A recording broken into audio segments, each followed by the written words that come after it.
Why was the hangar so quiet that morning? Even the usual clang of wrenches and the murmur of mechanics seemed to fade into something heavier, like the air itself knew what was coming. Staff Sergeant Theocasta Aosta, Thea to the few who dared use her name off record, stood alone by the CH-53 Super Stallion, running her hands along the metal frame as if the machine could feel her pulse. 10 years of service had given her instincts she couldn't quite explain, and today, every one of them whispered the same warning: something's off. She had learned to listen to those whispers. Thea's fingers traced the hydraulic lines, the smell of oil sharp in the desert heat. Each bolt, each hose, each sound carried its own rhythm, a rhythm she understood better than most people understood speech. Out here, a crew chief didn't just fix machines, she kept people alive. Every pilot who trusted her, every Marine who stepped inside that helicopter, relied on her judgment more than they realized. And judgment was a fragile thing when fear started to echo in the background. "Raptor, you're obsessing again." Corporal Brooks Palmer leaned out from the open door, smirking, his voice loud enough to break her trance. Everyone called him Zigzag because even in boot camp he never ran straight. Too much energy, too little fear. "It's called being thorough," she said, not looking up. "You should try it sometime." "I am thorough," he shot back, grinning.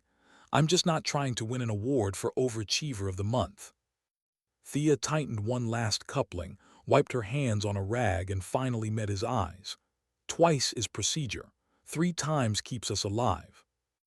Brooks's grin softened. There was respect buried in that expression, the kind that came only from seeing someone prove themselves again and again under pressure. "Yeah," he said quietly. "Fair point." Outside, the Syrian sun burned through the haze, turning the sky into a pale sheet of fire. Heat shimmered off the tarmac, making the air itself seem unsteady. Dust clung to everything, the vehicles, the walls, even their skin. Thea tied her hair back tighter beneath her helmet and tried not to think about the way the horizon looked today, sharp and unnatural. The mission was supposed to be routine. A resupply and pickup from Allen, nothing new, nothing dangerous. But that was the problem with routine in war zones. It lulled you into believing the sky wouldn't fall. Chief Warrant Officer Mitchell Blackwell emerged from the operations tent, clipboard in hand, his expression somewhere between calm and concerned. "We ready, Aosta?" "Almost," she replied. "Birds in good shape, sir." Mitchell nodded, glancing toward the horizon. He was one of those pilots who could fly through hell and make it look effortless. 2 decades of experience had shaped him into something solid, the kind of man you trusted without question. "Good," he said. "Our passenger's apparently important enough that command's nervous. Let's make this one boring." "Boring's my favorite kind," Thea said automatically. Brooks laughed. "In what universe have we ever had boring?" She smirked. "There was that one time in November." "Right," he said, snapping his fingers. "When we only took small arms fire instead of RPGs, totally relaxing." Even Mitchell chuckled, but the tension in his jaw didn't fade. Thea noticed. She always noticed. They loaded up, cargo strapped down, door guns checked, comms synced. At 8:40 hours, Iron Eagle 3 lifted off, the roar of rotor blades swallowing everything else. Thea secured herself at the side door, gunner's belt locked in place, the desert opening beneath her like a map of dust and silence. She always felt a strange calm during takeoff, that moment when gravity lost its hold, when all the chaos of Earth fell away. 90 minutes later, the Super Stallion descended over Allen in a swirling sandstorm of its own making.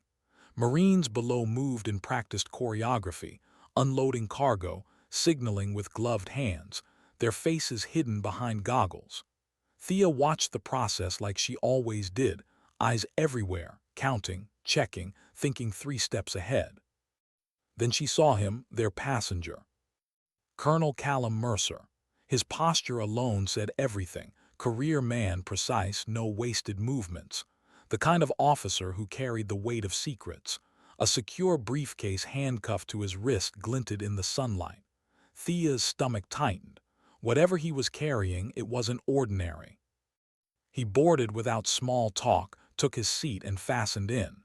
Thea caught the brief flicker of weariness behind his composure. Maybe it was just the heat. Maybe it was something more. As they lifted off again, the mood shifted, subtle at first. Thea felt it before she heard it. Something in the air changed. Brooks's voice crackled over the comms, low and tense. Movement on the ground, 11 o'clock. Multiple vehicles. Thea leaned out, wind slamming her face. Below, a convoy of trucks cut through the desert, leaving trails of dust. Nothing unusual until you noticed the pattern. Too coordinated, too deliberate. Her pulse quickened. "They're changing direction," she said. "I see it," Mitchell replied. "They're coming toward our flight path." Colonel Mercer stood, looking out a window. "They know I'm on this bird." His words landed like a hammer. Thea's breath caught. If that was true, then this wasn't a random sighting. It was an ambush. "Can we outrun them?" she asked, her voice sharper than intended. "Depends what they're carrying," Mitchell said. The warning alarm screamed before he finished the sentence. "Missile lock."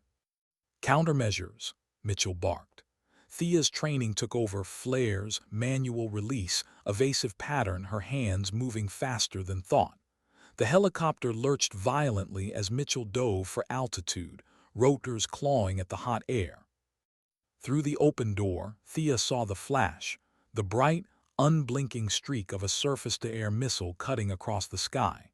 For a split second, she believed the flares would draw it away. They didn't. Impact. The sound was too big to comprehend. The tail rotor vanished in fire and shrapnel. The helicopter spun, metal shrieking, alarms screaming. Thea slammed against the wall, the gunner's belt snapping tight against her ribs. Pain shot through her chest, white-hot. The world became noise and motion and chaos. "Mayday, mayday, Iron Eagle 3, we're going down," Mitchell's voice roared through static. Thea couldn't see the cockpit through the smoke. Couldn't hear Brooks, couldn't think. Training replaced thought. Secure, brace, protect. The ground rose to meet them in a blur. Impact. The force tore through her like a wave of steel. Thea's vision exploded into white, then black, then blinding pain. The world flipped, rolled, screamed. Her ribs cracked. Her breath vanished. She didn't remember the stop, only the stillness that followed. For several seconds there was nothing. Then a sound, a groan, hers or someone else's, she couldn't tell. She was hanging at an angle, gunner's belt the only thing keeping her from falling. Smoke filled the cabin, the metallic taste of blood in her mouth. She unlatched the belt and dropped. Pain flared. She crawled through debris toward the cockpit. "Mitchell," she coughed. "Brooks." A groan, distant, weak. Brooks, alive. Mitchell was. She found him slumped forward, his face streaked with blood, eyes unfocused. No pulse, no breath. The silence around him was final. "Damn it," she whispered, forcing herself to move. Colonel Mercer was pinned beneath a section of the ceiling, blood soaking through his uniform. His hand still clutched the briefcase. His voice came out in a rasp. "Secure the codes, can't let them." "Forget the codes," she snapped. "You're bleeding out." His eyes burned with effort. If they get this, an entire battalion compromised. That was all she needed to hear. Outside, engines, voices shouting in Arabic. The insurgents were coming. She looked at Brooks, trapped under twisted metal, one leg pinned. "Raptor, go," he gasped. "They're here." "I'm coming back," she said, voice trembling but steady. "Hold on." She grabbed Mercer under the arms. He screamed, but she didn't stop. Pain tore through her side with every movement, her breath coming ragged. Thea dragged him toward the door, the wreckage groaning under their weight. Outside, the world was blinding light and endless sand. She pulled him clear, the sun stabbing her eyes, the heat suffocating. Behind her, the shouts grew louder. Every step was a war against her own body. Broken ribs, bleeding side, exhaustion clawing at the edges of her vision. Half a kilometer ahead, a ridge rose from the desert, the only cover in sight. That was the goal. That was hope. "Don't stop," Mercer rasped. She didn't. Each step was pain, each breath fire. She dragged him inch by inch, the desert trying to swallow them whole. Her boots sank deep into the sand, her body screaming for her to stop. But she'd made a promise to Brooks, to herself, to the creed etched into her bones. Leave no one behind. Behind them, a burst of gunfire cracked the silence. Thea froze, then realized what it meant. The sound wasn't random. It came from the wreckage. Her throat closed. Brooks. They'd found him. She didn't look back. If she did, she wouldn't move again. "Keep moving," Mercer whispered, his voice barely audible. "I am," she said through clenched teeth. The ridge loomed closer, the air shimmering like liquid heat. Her vision blurred. She stumbled, fell, got up again. Thea's hands were raw from dragging his weight. The briefcase scraped against the sand, leaving a trail of blood and dust. Another shout, closer now. They'd been spotted. Thea's mind shifted, calm, sharp, focused. She had seconds to decide. She pulled Mercer into a shallow dip behind a cluster of rocks. Barely cover, but better than open ground. He was unconscious now, breathing shallow, lips pale. She checked his pulse, weak, fatting. Her pistol was still in its holster. One weapon, 45 rounds. 5 hostiles, maybe more. The math wasn't in her favor. She waited until the first figure crested the ridge, moving fast, rifle ready. She exhaled slowly, aimed, fired once. Center mass. He fell without sound. The next 2 scattered for cover. She fired again twice. Missed once, hit another in the leg. They dropped behind a dune, shouting. Return fire cracked overhead, rocks exploding inches from her face. Thea ducked, counted to 3, shifted position, fired again. Pain burned down her arm, a graze or shrapnel, she couldn't tell. Smoke filled her lungs, the sand blinding her. Somewhere behind her, Mercer groaned, still alive. She pressed the comm button on her vest, static, then a voice cutting through the noise. "Any station this net, respond. Over. This is Staff Sergeant Ayasta, Iron Eagle 3 down. Coordinates," she rattled them off fast. "1 KIA, 1 critical. Hostiles closing, need extraction." Static, then, "Copy, QRF inbound, 20 minutes, hold." 20 minutes. She looked at the horizon, the insurgents regrouping, spreading out to flank. 20 minutes was an eternity. "Not happening," she muttered. She ejected the magazine, slammed a new one in, and popped up to fire again. Each shot was measured, deliberate. They ducked, moved, advanced. Thea fired until the slide locked back empty. She reloaded, breath ragged. Her side was slick with blood now. Thea's mind narrowed to one purpose: hold them off until help arrived. No second thoughts, no hesitation, just endurance.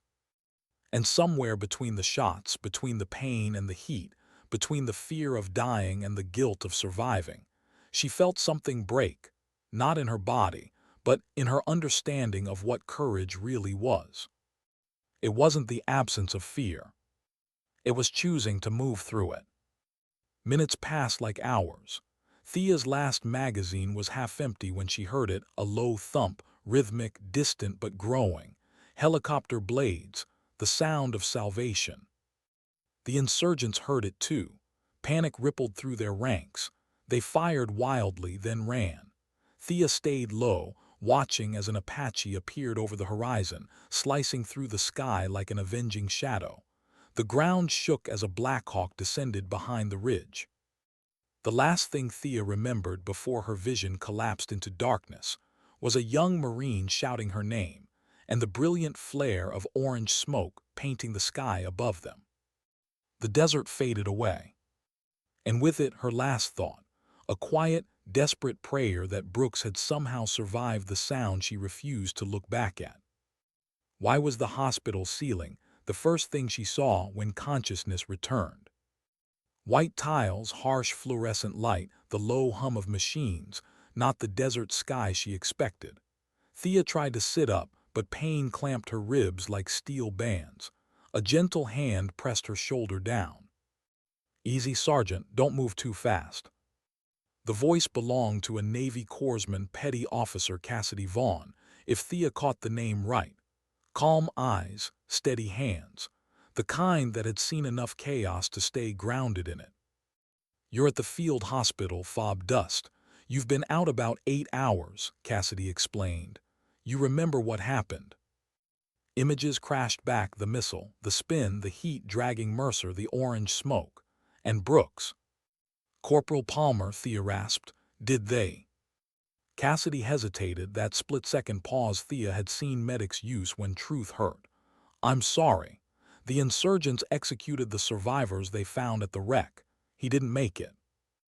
The words hit like another impact. Thea's breath caught, her vision swimming. She turned her head away, jaw clenched. Brooks had been right there. She promised him she'd come back. Cassidy adjusted the IV line. "You saved Colonel Mercer's life. He's stable, critical, but alive. Without you, he wouldn't be." Thea didn't answer. She didn't feel heroic. She felt hollow. "The briefcase?" she asked quietly. "Secure," Cassidy replied. "Whatever was in it is back with command. You did your job." Did her job? The phrase stung. If doing her job meant living while her crew didn't, she wasn't sure she wanted that credit. Cassidy continued. "You've got shrapnel wounds, 2, maybe 3, broken ribs, dehydration, and blood loss. You'll need a few days before we decide if you're stable for Germany." Thea nodded faintly. Her throat burned. Her body ached. The ceiling above her didn't stop spinning. "Try to rest," Cassidy said softly. "You've earned it." But rest didn't come. Every time she closed her eyes, she heard Brooks's voice joking in the hangar, laughing as they lifted off. Then the silence. Then the gunfire. When she finally slept, it wasn't peace. It was sand and blood and smoke. Hours blurred into days. Thea drifted between pain medication and dreams that didn't feel like dreams. Nurses came and went, checking vitals, whispering in corners. Thea listened to the rhythm of machines instead of people, beeping monitors, hissing oxygen, a mechanical lullaby she could control. On the third day, a new voice interrupted the haze. Caribbean accent, firm, professional. Staff Sergeant Aosta. She blinked. A woman stood beside her bed, mid-30s, uniform neat despite the desert wear. The name tag read, Captain Serena Baptiste, Medical Officer. "You're lucky to be alive," Baptiste said, scanning the chart. "The shrapnel missed your kidney by centimeters. Another inch and we'd be having a very different conversation." Lucky? Thea wasn't sure she liked that word. "How long before I'm cleared?" she asked. 5 days for light duty, assuming no complications. But no flight ops, no heavy lifting. You need to heal properly." "I need to get back to my unit," Thea insisted. Baptiste looked up, unimpressed. "Your unit, down to half personnel and 0 operational aircraft. The Super Stallion's a total loss. Blackwell's remains are being prepped for transport. Palmer, still being processed at the crash site." The words were clinical, but the truth underneath was, Mitchell dead, Brooks executed, her bird gone. There would be an investigation. There always was. Command would want a statement, a timeline, reasons. But what reason could explain the impossible? Later that night, she found herself staring at the ceiling again, thinking about the split-second choice she made. Brooks or Mercer, survival or sacrifice. 1,000 alternate versions played out behind her eyes, and everyone ended the same. Someone died. There was no version where everyone made it home. 2 days later, a young lieutenant entered her room, tablet in hand.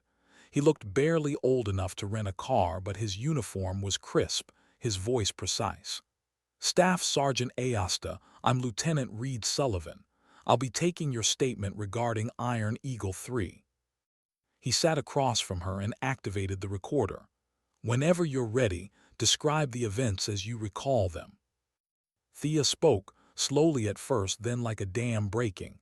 The takeoff, the alarm, the crash, Mitchell's death, Mercer's condition, the insurgents closing in, the firefight, the extraction, Every word felt heavier than the last.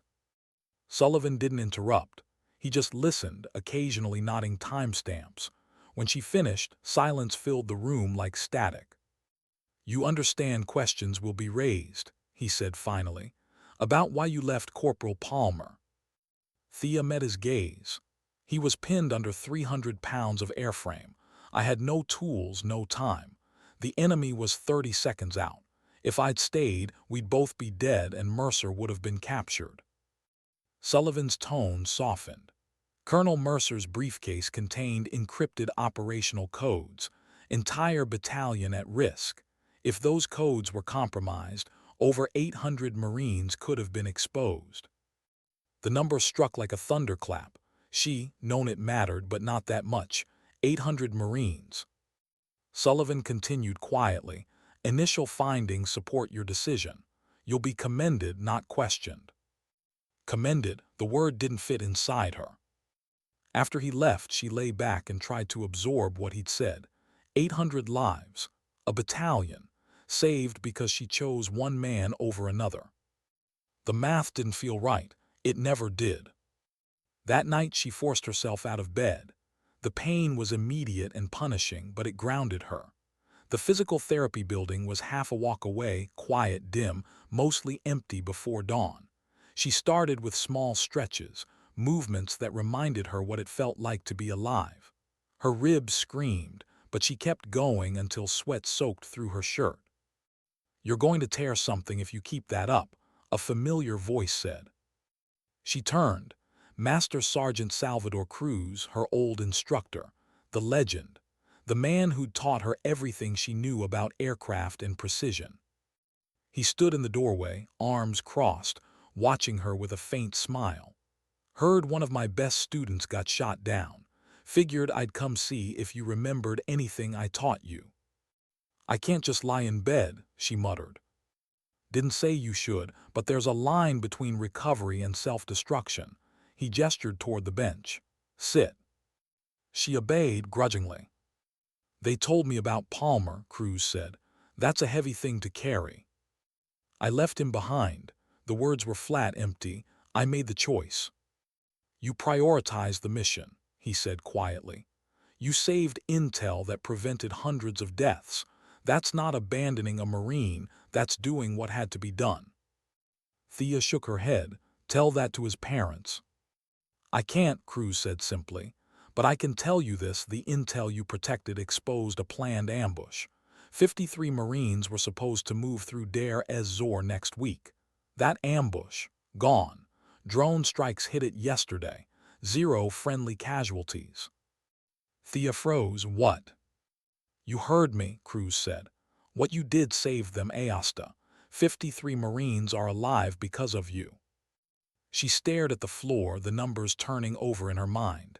853 more. She couldn't hold the weight of it. It didn't balance the loss. Nothing could. "I still left Brooks behind," she whispered.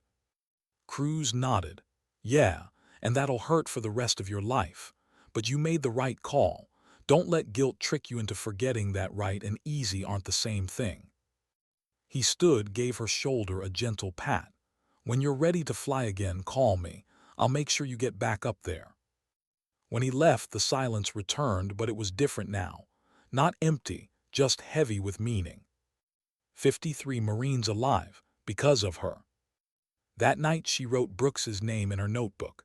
Under it, one line she wasn't sure was for him or for herself. "Sometimes the hardest choice isn't between life and death. It's between what you can live with and what you can't." The desert outside the base was quiet again. Thea lay awake for hours, staring at the darkness beyond her window, waiting for dawn to remind her that she was still here, still breathing, and that sometimes survival was its own kind of courage. Why did the base seem to hold its breath when she walked back into the hangar? Every sound, the clatter of tools, the rumble of engines, the chatter of crew, paused just long enough for her to notice.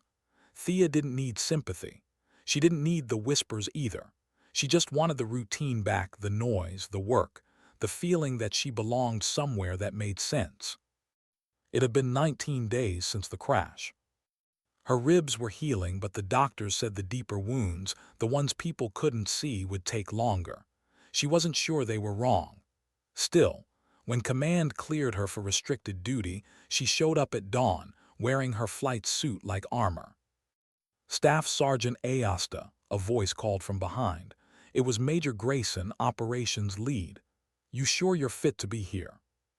Cleared by medical, she replied. He studied her, eyes narrowing slightly. That's not what I asked. I'm not breaking apart, sir, she said, and meant it. Just putting things back together. Grayson's expression softened. Fair enough. There's a bird in Bay 3. Minor avionics fault. Thought you might want something to keep your hands busy. Appreciated. He turned to leave, then paused. By the way, command's planning something for you. Don't ask me what, but be ready for attention. Attention. The word landed wrong. She didn't want eyes on her. She wanted quiet, work, something that didn't talk back. The CH-53 in Bay 3 was a familiar sight, same model, different soul. Thea ran her hand along the panel, tracing the contours of its armor. Machines didn't pity. They just existed, honest, uncomplicated. She loved that. Brooks would have teased her for talking to it. You know it doesn't answer right. She almost smiled at the memory, almost. By noon she was lost in the rhythm, the click of tools, the metallic scrape, the faint hum of diagnostics. Sweat ran down her neck, and for the first time in weeks her mind quieted, until she saw the photo taped near the cockpit ladder. Her team, the old crew, Mitchell, Brooks, herself, taken 2 months ago before deployment. She'd forgotten the photo existed, probably one of Brooks's jokes to mark their unofficial family. Her chest tightened. She reached out and traced his grin in the photo, the grin that never doubted the world would be okay. A voice behind her broke the moment. You left this in my room. She turned. Colonel Mercer stood at the hangar entrance, a cane in one hand, his arm still in a brace. The man looked older than she remembered, more fragile, yet his eyes held the same gravity. He extended a folded piece of cloth. Her unit patch, the one torn from her flight suit during the crash. I thought it was gone, she said quietly, taking it. I kept it, Mercer replied. You earned more than that. She met his gaze, unsure what to say. Gratitude didn't fit. Neither did apology, so she just nodded. I've been wanting to thank you, Mercer continued. Not just for dragging me out, but for doing it without hesitation. You didn't ask who I was or what I carried. You just acted. Anyone would have, she said automatically. He smiled faintly. No, not anyone. He turned to leave but hesitated. There's a ceremony tomorrow. Command didn't tell you because they wanted it to be a surprise. I'll see you there. Thea frowned. Ceremony. He didn't answer, just nodded once and walked away.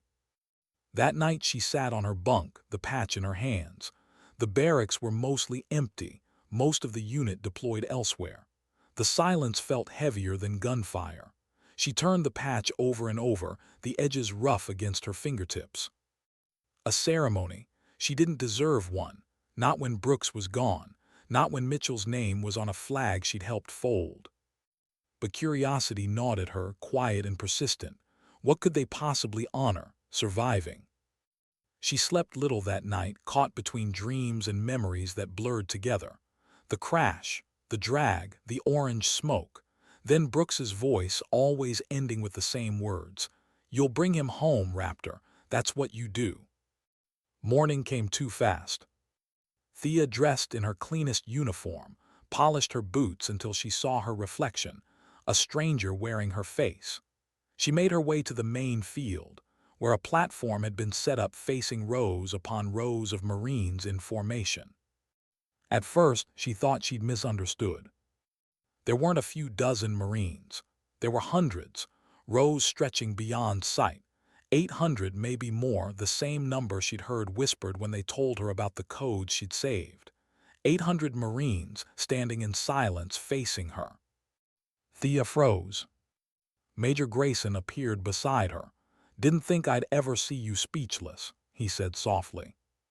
"What is this?" she asked, her voice barely a whisper. He nodded toward the stage. "You'll see." Colonel Mercer stood at the podium. When he saw her, he straightened, wincing slightly from his injuries, and motioned for her to step forward. Applause began to ripple, hesitant at first, then swelling like a wave. Thea's boots felt heavy. Every step toward the platform felt unreal. Mercer's voice carried across the field, clear and steady. "There are moments in service when courage doesn't come from orders or ranks. It comes from instinct, from humanity itself. Staff Sergeant Thea didn't just follow protocol.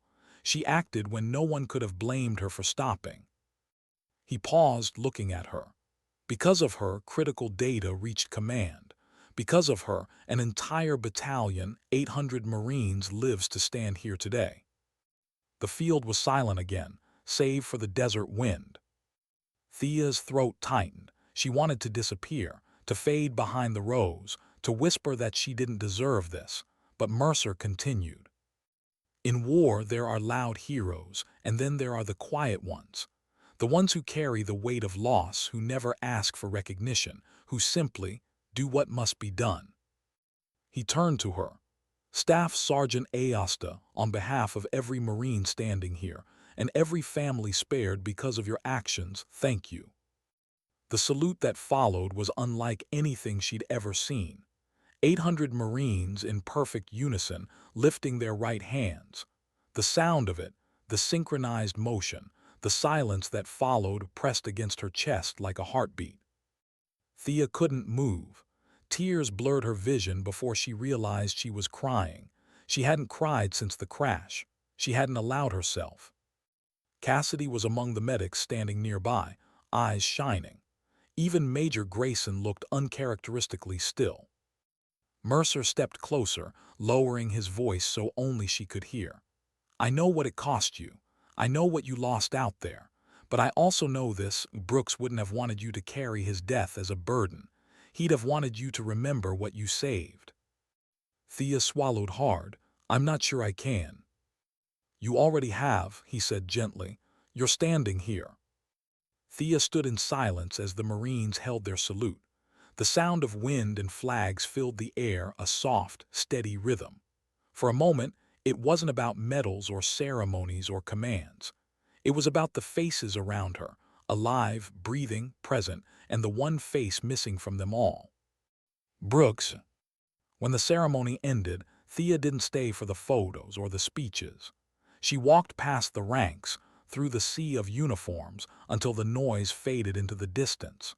She stopped by the airfield, where another CH-53 stood ready for deployment. She rested her hand against the metal, eyes closed. For the first time in weeks, she allowed herself to exhale. Somewhere deep inside, beneath the grief and the scars, something softened. Not peace, not yet, but the beginning of it. In the quiet, she whispered what she should have said long ago, to no one and to everyone. "Thank you for trusting me, Brooks. You were right. I brought him home." The wind carried her words across the runway, where they vanished into the horizon, leaving behind nothing but silence, sunlight, and the faint sound of rotor blades far away, reminding her that some legacies don't speak loudly. They just endure. Why did silence feel heavier after applause faded? Thea stood alone on the edge of the airfield long after everyone else had gone. The echo of 800 Marines saluting her still rang in her chest, not as pride, but as weight. She didn't know how to hold it. Every time she tried, her mind replaced their faces with Brooks's. By the time the sun began to sink behind the desert ridgeline, the hangar lights flickered on. The base returned to its rhythm, engines warming, orders shouted, boots against metal. Thea sat on a crate, watching dust spiral in the amber light. A shadow stretched across the floor beside her.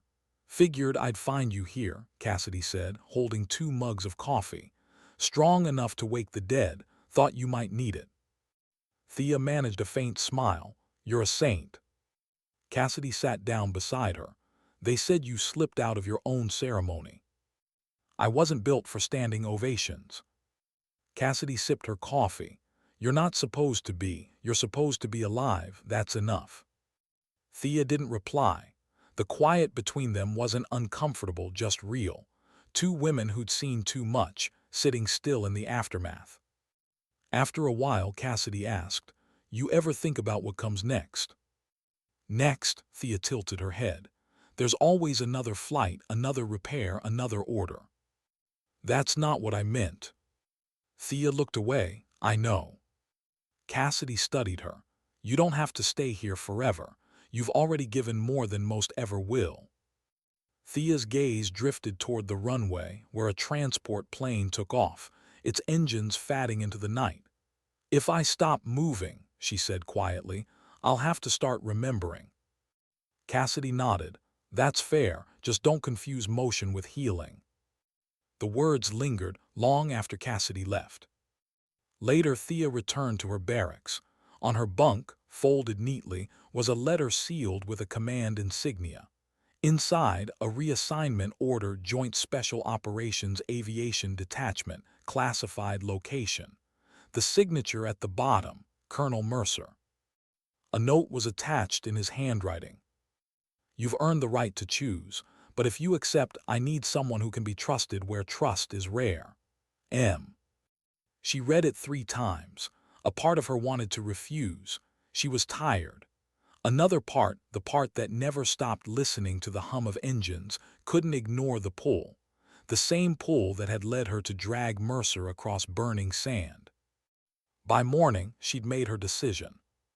The flight out was quiet, uneventful. A small transport carrying half a dozen personnel, all different units, none talking much. Thea sat near the back, hands clasped, eyes on the desert giving way to coastline, then mountains, then a blur of clouds. Hours later, the aircraft touched down at a remote airstrip surrounded by forest and fog. A jeep waited. A driver wordlessly handed her a file marked Operation Glass Veil. Inside, she found little more than coordinates and a short description. Experimental Support Detachment, Humanitarian Class Objectives, Command Contact, LT, Colonel Vaughn. She blinked at the name, Vaughn Cassidy. The jeep wound through pine-lined roads until it stopped at a secluded hangar complex. Thea stepped out, boots crunching on gravel, and froze when she saw the figure waiting at the entrance. Cassidy Vaughn, now in a flight suit with the silver bar of a lieutenant colonel on her chest. Told you not to confuse motion with healing, Cassidy said, smiling. Thea stared. You're the command contact. Cassidy shrugged. Got promoted. Long story, you'll hear it over bad coffee. Inside the hangar, the hum of engines filled the air, but not combat aircraft. These were medevac birds, reconnaissance drones, humanitarian supply transports, missions that still carried risk, but with purpose beyond destruction. Cassidy gestured around. Glass Veil's a joint project, transport under fire, medical retrievals, hostage extractions when diplomacy fails, low visibility, no press, no medals. Sounds like my kind of place, Thea said. Cassidy smiled. I thought so. Over the next few weeks, Thea found herself immersed in new rhythms. No longer a crew chief tied to one aircraft, she rotated between missions, logistics one day, air rescue the next. Each operation tested her in different ways, but none felt like the empty chaos she'd known before. These missions meant saving, not surviving. Still, ghosts had long shadows. Every time she closed her eyes in flight, she saw flashes, the crash, the smoke, Brooks reaching for her. Some nights she woke drenched in sweat, the sound of rotor blades twisting into screams. She never told anyone. One morning, Cassidy found her sitting alone on the hangar stairs, staring at nothing. You're not sleeping, she said. Neither are you, Thea replied. Cassidy handed her a mission tablet. Humanitarian drop north of Mosul. Routine but high turbulence forecast. I need you on maintenance and flight oversight. Thea scanned the briefing. Pilots. LT Scott and Warrant Officer Lynn, good people. She hesitated, and if it's not routine. Cassidy met her gaze. Then you do what you always do, adapt. That afternoon, they lifted off with supply crates, medical kits, and satellite equipment. Thea sat behind the cockpit, headset on, eyes scanning readings. Turbulence hit halfway through, hard, chaotic, sudden. She secured loose equipment as the aircraft shook violently. Crosswind spiking, Scott shouted. We're at threshold. Thea checked the stabilizers. Adjust trim 2 degrees right, counter the roll. They leveled for a moment, then a sharp metallic crack split the air. Warning alarms screamed. Hydraulic pressure dropped. Main line leak, Lynn yelled, losing control. Thea unstrapped, grabbed her toolkit and crawled toward the access panel mid-flight. The wind howled through gaps in the fuselage. She wedged herself against the wall, one hand gripping a pipe, the other working the manual bypass. Every second mattered. Almost there, she muttered. Come on, hold. Fluid sprayed, burning her arm, but the gauge steadied. Stabilizers re-engaged. The aircraft stopped spiraling. Pressure restored, she shouted. Scott exhaled hard. Remind me to never doubt your instincts. When they landed hours later, Cassidy was waiting at the tarmac. I heard the callouts, she said. You pulled them out of a dive. Thea wiped her hands, wincing at the burn. Just did my job. Cassidy stepped closer. You keep saying that like it's something small. You saved them. Thea looked past her, toward the mountains fading into dusk. I just didn't want another crash. Cassidy's voice softened. And that's exactly why they trust you. That night, sitting by the window of her new quarters, Thea stared at the mission log blinking on her screen, her name listed beside 5 successful operations. Each one meant people alive, people going home. She realized she hadn't thought about the ceremony in weeks. The guilt was still there, quieter now, but it didn't own her. She still carried Brooks with her, in the way she checked systems twice, in the way she never ignored a vibration, in the way she always made sure the crew left the bird smiling. Before turning off the light, she opened her old notebook. On the last page, under Brooks's name, she wrote, I couldn't save you, but because of you I keep saving others. Then she closed it, finally ready to sleep without waiting for dreams to punish her. Outside, the night hummed with the low drone of engines from other flights, distant, constant, familiar. Thea listened, and for the first time since the crash, the sound didn't haunt her. It comforted her. Because maybe, just maybe, healing wasn't forgetting what happened. It was learning to live well enough that the memory mattered. Why did she hesitate before opening the mission file that morning? Thea had reviewed hundreds of assignments over her career, but something about this one felt different. It wasn't the destination, a remote valley near the Syrian-Turkish border, or even the objective listed as a classified retrieval and extraction. It was the single line typed in bold beneath the description. Expect complications. She learned long ago that command only used that phrase when they couldn't admit how bad it might actually get. Cassidy was already waiting in the briefing room, leaning over the operations table. The holomap glowed between them, casting faint light across her tired face. We've lost contact with a humanitarian convoy, she said. Local militia ambushed them 6 hours ago. One confirmed survivor, a field medic named Sophia Kane. She's holed up near the border ruins. Is she one of ours? Thea asked. Technically, no, Cassidy replied. NGO attachment, partnered with the Marines. But the convoy carried medical prototypes, high-value equipment. Command wants her and that gear back before it's sold to whoever's buying. Thea studied the map. The terrain was steep, ridges, dry riverbeds, cliffs. Extraction plan. Cassidy zoomed in. Insertion at 0200. We can't risk a full squadron, too visible. You, Lynn, and 2 special recon operators. Quick retrieval. Thea frowned. 4 people for an ambush zone. Cassidy met her gaze evenly. We can't escalate this. If we roll in with firepower, we risk igniting another border incident. We go quiet. Quiet, Thea repeated. Got it. By midnight, the rotor wash whipped dust and mist into a storm as their transport touched down in darkness. Thea crouched low, headset tight, eyes scanning for movement. The landscape was eerie, ancient stone walls half buried in sand, moonlight glinting off fractured ruins. The operators, call signs Frost and Vega, moved ahead with silent precision. Thea followed, the hum of night insects mixing with distant thunder. It wasn't until the fourth ridge that they spotted a faint blue signal flare, the emergency beacon from the medic's transponder. She's alive, Thea whispered into comms. They descended into a shallow ravine, weapons raised, scanning corners. A faint voice called out from the shadows. Over here. Sophia Kane emerged from behind a crumbled arch, blood streaked down one sleeve, a bandage pressed against her ribs.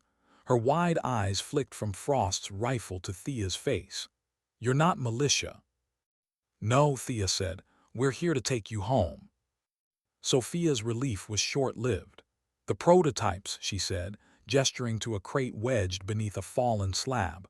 I can't leave without them. Thea crouched beside the crate. The lid bore a biometric lock, advanced tech, too advanced for a simple aid convoy. These aren't medical supplies, she murmured. What were you transporting? Sophia hesitated. Field neurostim units, experimental. They were supposed to help with trauma recovery. Military crossover tech, Vega muttered. Someone lied on a manifest. Frost's voice cut in sharp. We've got company. Thea spun around, silhouettes on the ridge. Flashlights, 6, maybe more. They moved with confidence, trained. Militia, she whispered. No insignia, Frost replied. Could be mercs. Extraction now, Thea ordered. Lynn, spin up the bird. As they prepared to move, a shout rang out in the distance, followed by gunfire. Thea grabbed Sophia, pulling her behind cover.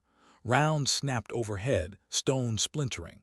Vega returned fire in short, controlled bursts.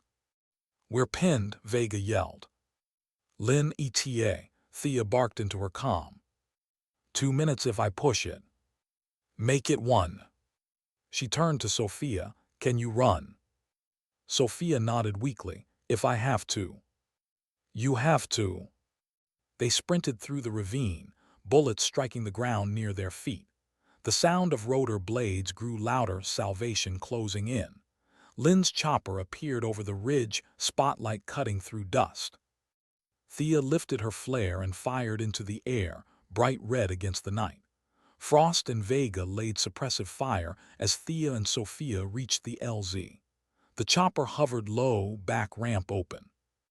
Go, Thea shouted, pushing Sophia inside first. Then Frost stumbled. A round grazed his shoulder, spinning him sideways. Without thinking, Thea lunged, catching his vest and dragging him up the ramp.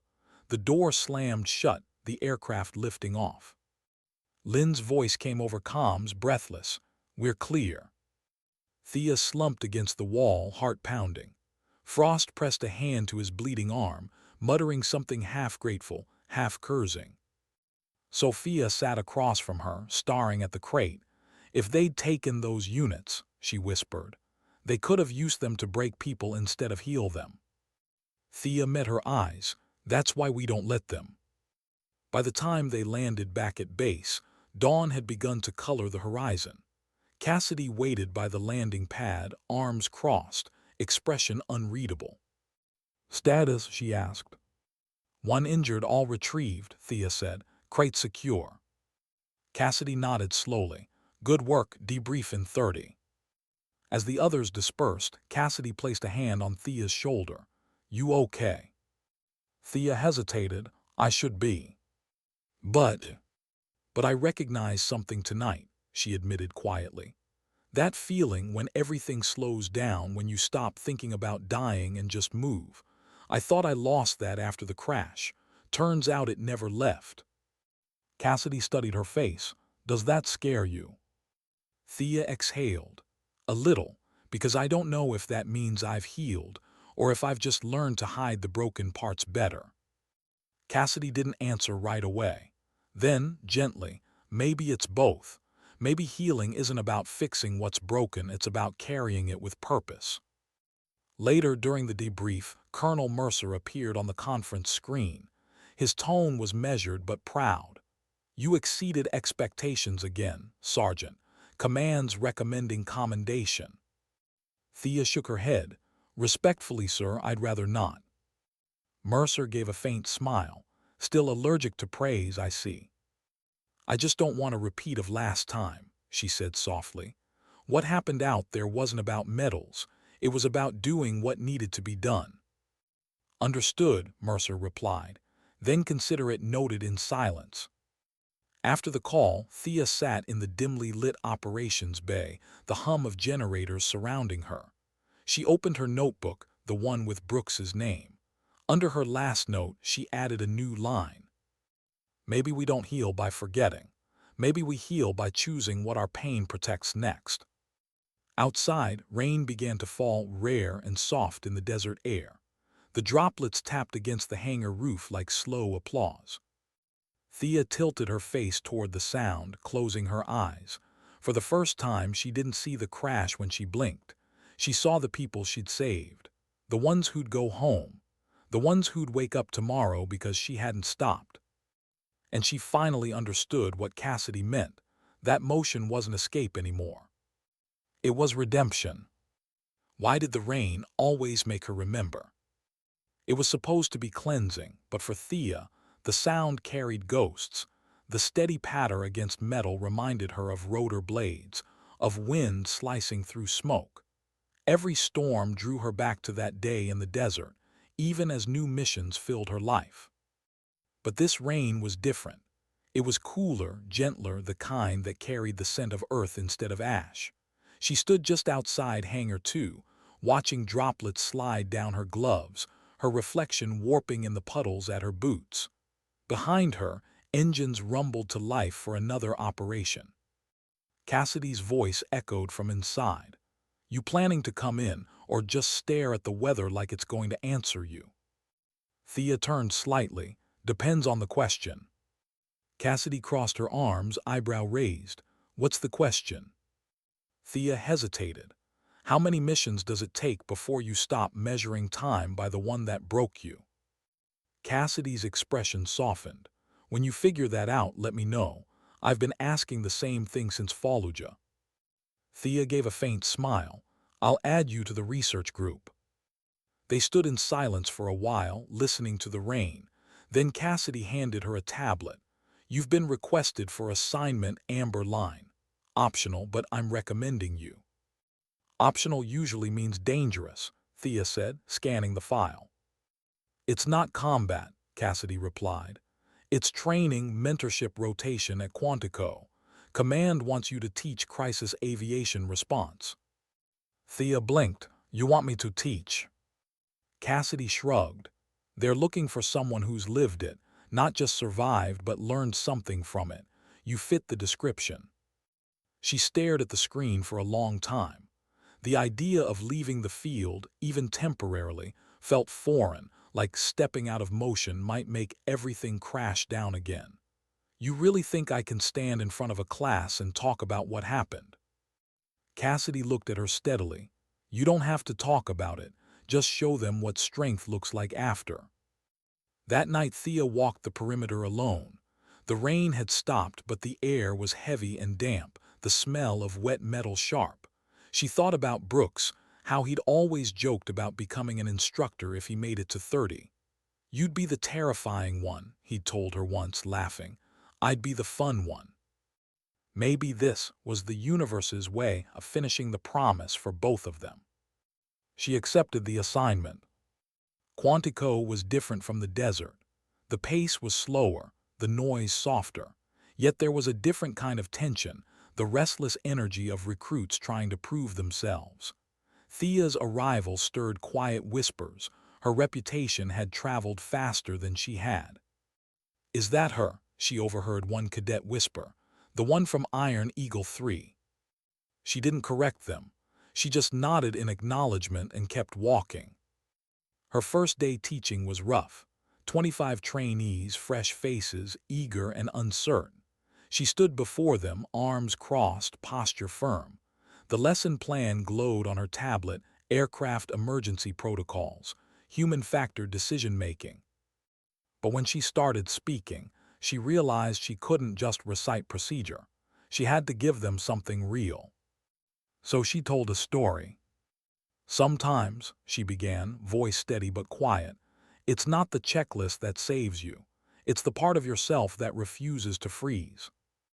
The room fell silent, every eye fixed on her. "I've seen aircraft go down because someone hesitated," she continued. "And I've seen lives saved because someone trusted their gut when the manual didn't have an answer. You'll be told to follow rules, and you should. But you'll also learn that in chaos, instinct matters. Preparation gives you that instinct." One cadet raised a hand. "Staff Sergeant, how do you prepare for fear?" The question lingered in the air. Thea thought about the desert, the smoke, Brooks's last look. "You don't," she said finally. "You just learn to move through it. Fear's not the enemy, stopping is." When the session ended, no one rushed out. They just sat there, quiet, thoughtful, the weight of her words settling in. Later, as she walked out into the afternoon light, an older instructor approached. "They listened," he said. "That doesn't always happen." Thea shrugged. "I wasn't trying to inspire them." "You didn't have to." Weeks passed. Teaching grew easier, or maybe she just learned to stop fighting it.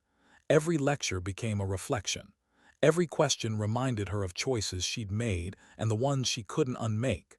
She began incorporating simulations, drills, moments where recruits had to decide under pressure. She watched them stumble, recover, and grow. It was strangely healing, guiding others through chaos instead of walking through it alone. One evening after class, she found a small package on her desk. Inside, a silver tag engraved with the words, "Fear is motion misunderstood." No note, no sender. She smiled, suspecting Cassidy had something to do with it.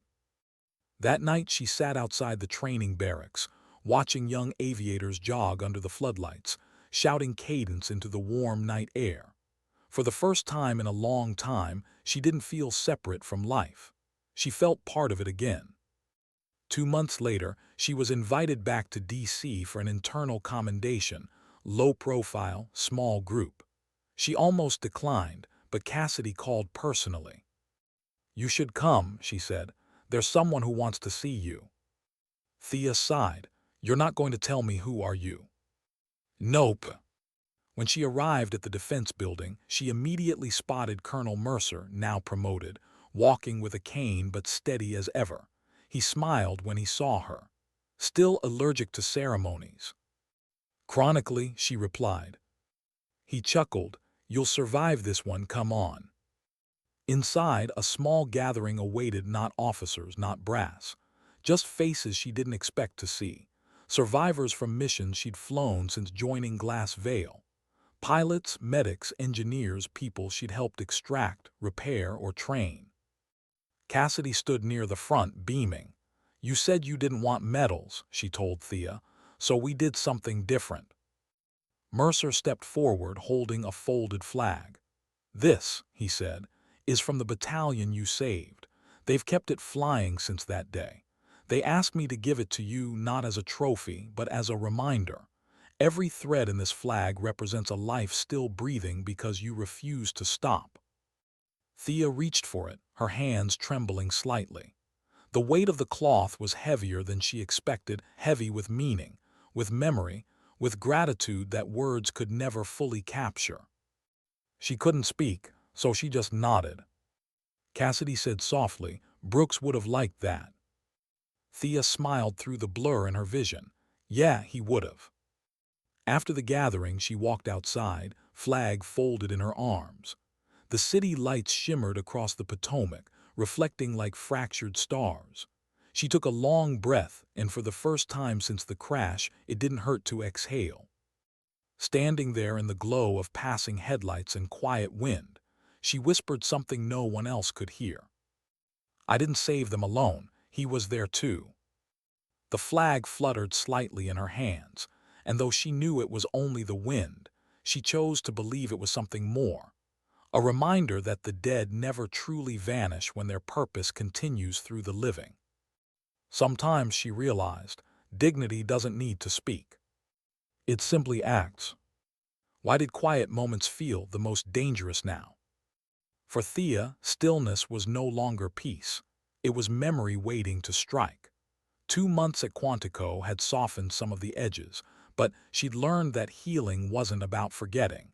It was about learning how to coexist with what refused to fade. She stood outside the simulator bay, arms folded, watching the recruits file in. They were sharper now, steadier under pressure. Her drills had earned a reputation for being brutal but transformative.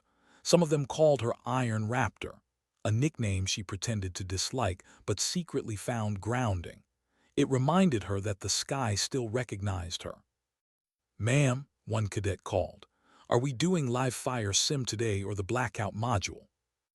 "Blackout," she replied, "because chaos doesn't knock before it enters. Let's see who remembers to breathe."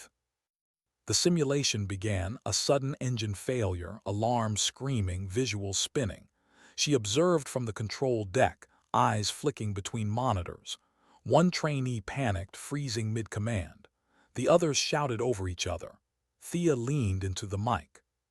"Stop shouting," she said, her voice calm but sharp. "You're not fighting the machine, you're fighting your fear." The trainee hesitated, then took a breath and executed the emergency shutdown. The alarms cut off. Thea watched the graph stabilize, her shoulders relaxing. When the exercise ended, she joined them on the floor. "Fear doesn't go away," she said softly. "You just get used to moving through it. The first step isn't courage, it's acceptance." Later, as she packed her notes, a young cadet lingered behind. "Ma'am," he said quietly, "were you really in the Iron Eagle crash?" Thea froze for a moment, then nodded. "Yeah, I was." "What did it feel like?" he asked, unsure if he'd crossed a line. She thought about lying, but he deserved honesty. "It felt like dying," she said simply. "And then it felt like living too long after it." He frowned. "Then why keep flying?" Thea smiled faintly. "Because not flying would mean I stopped trusting the sky, and I refused to give fear that victory."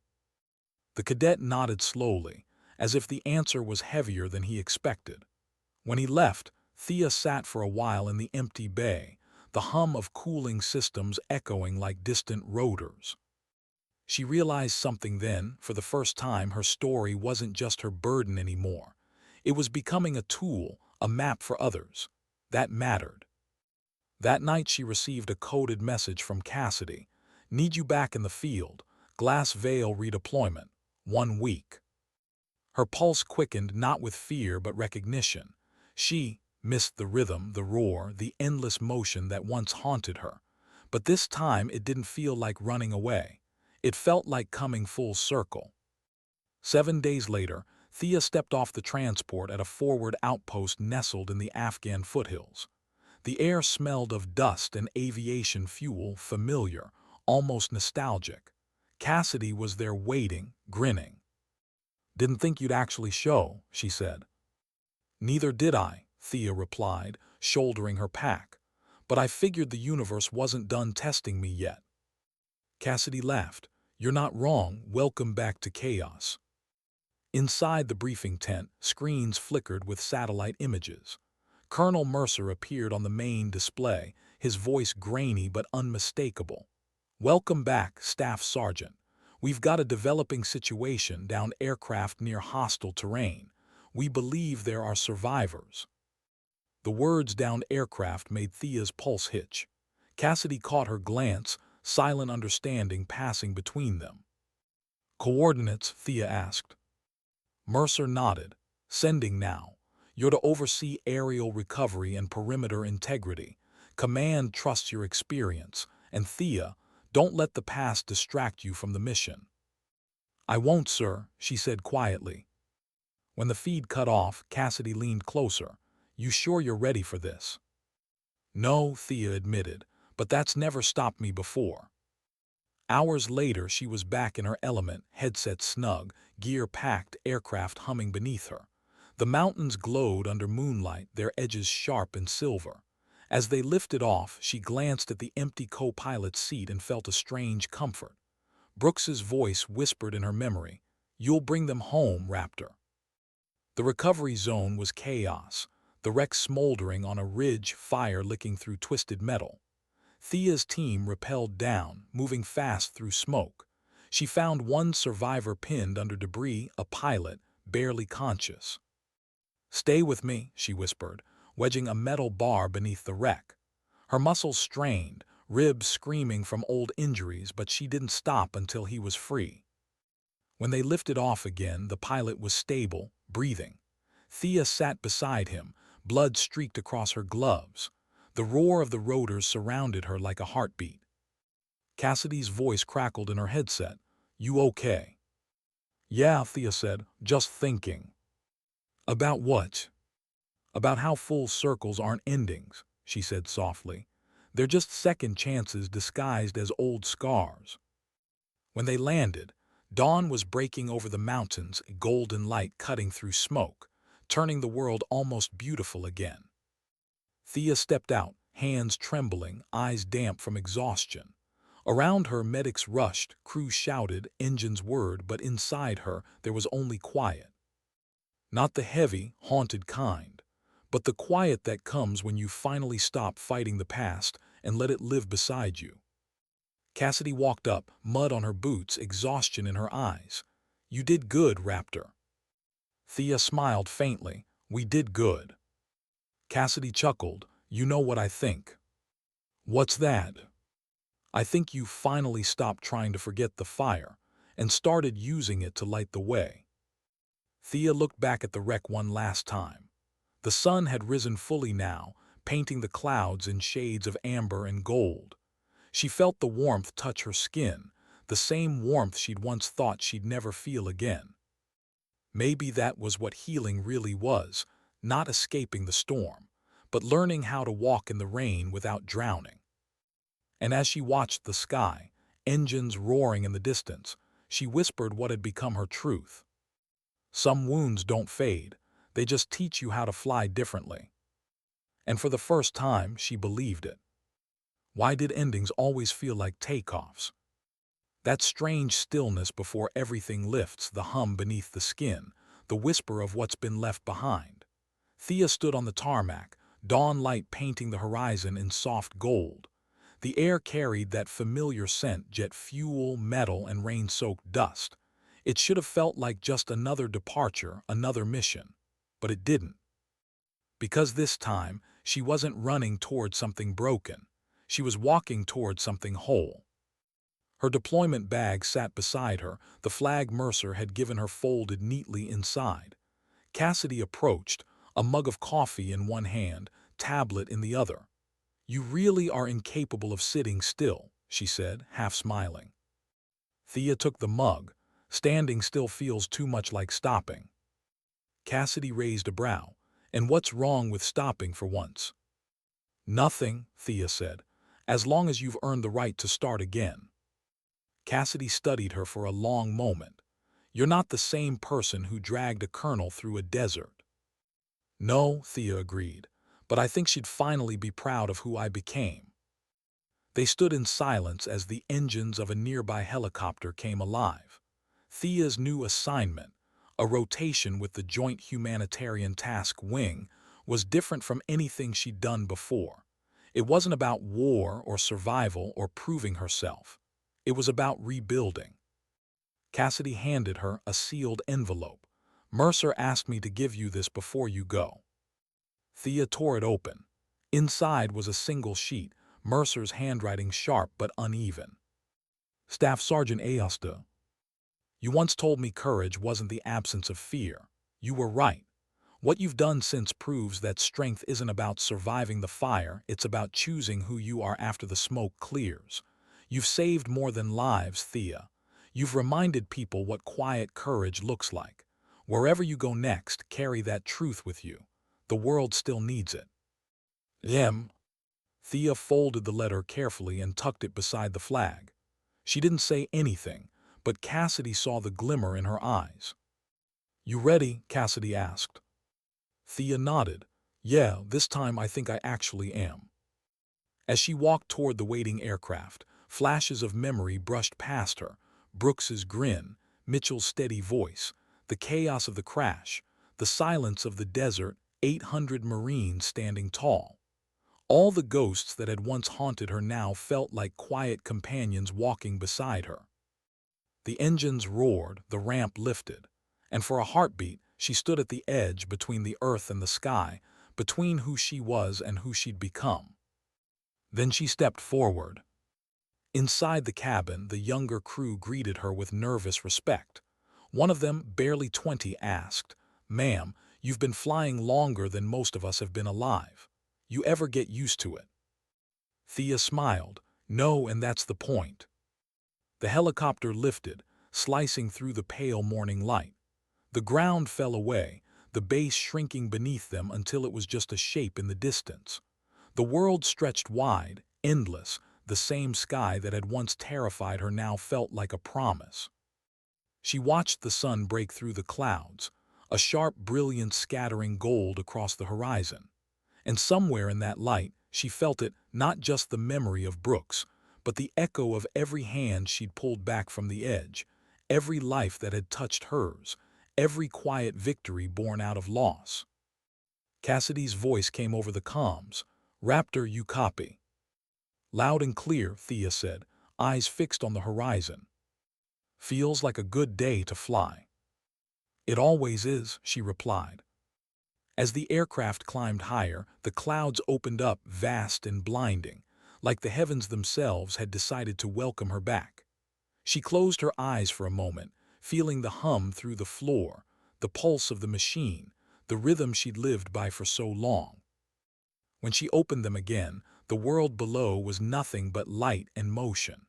And for the first time since the desert, she wasn't haunted by what she'd lost. She was guided by it. Because maybe redemption wasn't found in survival at all. Maybe it lived in the small, silent choices that followed, the ones no one saw, but that changed everything anyway. Sometimes dignity doesn't speak. It simply acts. And in that silence, Thea found her peace, not in forgetting where she'd been, but in finally knowing where she was meant to go.